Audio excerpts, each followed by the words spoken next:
Hello guys, అందరికీ నమస్కారం. This is my first video. మీరందరూ సపోర్ట్ చేస్తారని కోరుకుంటున్నాను. ఈ యూట్యూబ్ ఛానల్ ద్వారా మీ అందరికీ ఎడ్యుకేషన్ ఇన్ఫర్మేషన్ అండ్ మరియు లేటెస్ట్ జాబ్ నోటిఫికేషన్ అయితే నేను అందజేద్దాం అనుకుంటున్నా. నేను మీ అరుణ్. ఈరోజు చూసుకున్నట్టయితే భారత సైన్యం నుండి అయితే భారీ నోటిఫికేషన్ అయితే ఎస్ఎస్సి రిలీజ్ చేసింది. దీనికి కేవలం జస్ట్ మీరు 10th క్లాస్ పాస్ అయి ఉంటే సరిపోతుంది.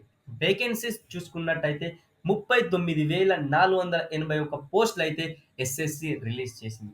శాలరీ విషయానికి వస్తే 40,000 పైగా అయితే శాలరీ మీకు అందజేస్తున్నారు. దీనికి ఎలాంటి ఎక్స్పీరియన్స్ అవసరం లేదు. కేవలం మీరు 18-23 సంవత్సరాల మధ్యలో ఉంటే సరిపోతుంది. ఇండియాలో ఉన్న male candidates and female candidates అర్హత ఉన్న వాళ్ళు అందరూ అప్లై చేసుకోవచ్చు. ఈ వీడియోలో మనం ముఖ్యంగా సెలక్షన్ ప్రాసెస్ గురించి తెలుసుకుందాం. ఏ ఏ విభాగంలో ఎన్ని పోస్టులు ఉన్నాయనేది తెలుసుకుందాం.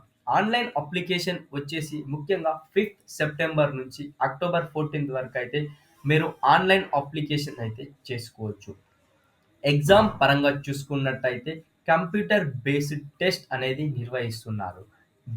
ఫిబ్రవరి మధ్యలో అనే ఎగ్జామ్ అని ఉంటుంది. కంప్యూటర్ బేస్డ్ టెస్ట్ వచ్చేసి ముఖ్యంగా మన తెలుగు లోకల్ లాంగ్వేజ్లో నిర్వహిస్తున్నారు, మరియు ఇంగ్లీష్ అండ్ హిందీ లాంగ్వేజ్లో కూడా నిర్వహిస్తున్నారు. పోస్టుల వారీగా చూసుకున్నట్టయితే భారత సైన్యంలో పెద్ద మొత్తంలో 39,481 పోస్టులు అయితే ఎస్ఎస్సి రిలీజ్ చేసింది. ఇందులో ముఖ్యంగా మేల్ అండ్ ఫీమేల్ క్యాండిడేట్స్కి సపరేట్గా అయితే వేకెన్సీస్ అయితే రిలీజ్ చేశారు. ముఖ్యంగా బిఎస్ఎఫ్ బార్డర్ సెక్యూరిటీ ఫోర్స్ నుంచి అయితే ఎక్కువ వేకెన్సీస్ అయితే మనం ఇక్కడ చూస్తున్నాం. అదేవిధంగా ఏజ్ రిలాక్సేషన్ చూసుకున్నట్టయితే ఎస్సీ ఎస్టీకి అయితే 5 ఇయర్స్ ఏజ్ రిలాక్సేషన్ ఇచ్చారు.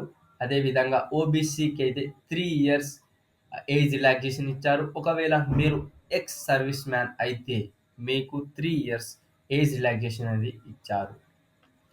క్వాలిఫికేషన్ పరంగా చూసుకున్నట్టయితే మీకు ఎలాంటి హయ్యర్ ఎడ్యుకేషన్ అనేది అవసరం లేదు. కేవలం జస్ట్ మీరు 10th క్లాస్ పాస్ అయి ఉంటే సరిపోతుంది. కేవలం జస్ట్ 10th మెమో ఉంటే సరిపోతుంది. కంప్యూటర్ బేస్డ్ టెస్ట్ పెడతారు. అందులో సెలెక్ట్ అయిన వాళ్ళకు ఫిజికల్ టెస్ట్ అనేది నిర్వహిస్తారు. అదే అప్లికేషన్ ఫీ చూసుకున్నట్టయితే జనరల్ వాళ్ళకు 100 రూపీస్ అండ్ ఎస్సీ ఎస్టీ వాళ్ళకైతే ఫీ ఉండదు. స్పెషల్గా మేల్ హైట్ వచ్చేసి 170 సెంటీమీటర్స్ అయితే ఉండాలి. గర్ల్స్ హైట్ వచ్చేసి 150 సెంటీమీటర్స్ అయితే ఉండాలి. ఇందులో సెలెక్ట్ అయిన వారికి మెడికల్ టెస్ట్ కండక్ట్ చేస్తారు. అందులో చెస్ట్ విషయానికి వచ్చేసి అయితే అన్ఎక్స్పాండ్గా 80 సెంటీమీటర్స్కి అయితే మేల్కి ఉండాలి. మినిమం ఎక్స్పాన్షన్ అయితే 5 సెంటీమీటర్స్ అయితే ఉండాలి. నోటిఫికేషన్లో ఏమైనా డౌట్స్ ఉంటే కామెంట్ రూపంలో కామెంట్ చేయండి. అదేవిధంగా నా ఛానల్ని please do subscribe, like and share చేయండి. Thank you very much guys.